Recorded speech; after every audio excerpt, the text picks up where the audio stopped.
Hello दोस्तों, welcome back to the channel. हाल ही मैंने बीट्स के स्टूडियो 3 हेडफोन्स बाय किए हैं, तो आज हम करेंगे उसकी अनबॉक्सिंग और देखेंगे कि उसके बॉक्स कंटेंट्स क्या है, क्या क्या फीचर हमको मिलता है, क्या क्या बॉक्स में मिलता है। तो बिना कोई टाइम वेस्ट करते हुए let's get right into the video.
आज के लिए सिर्फ इतना ही।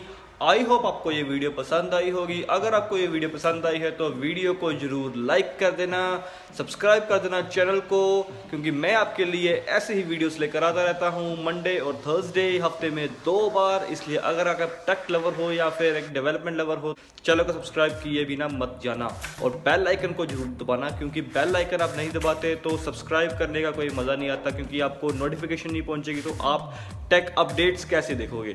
तो बस आज के लिए सिर्फ इतना ही, मिलते हैं नेक्स्ट वीडियो के साथ, तब तक के लिए थैंक यू।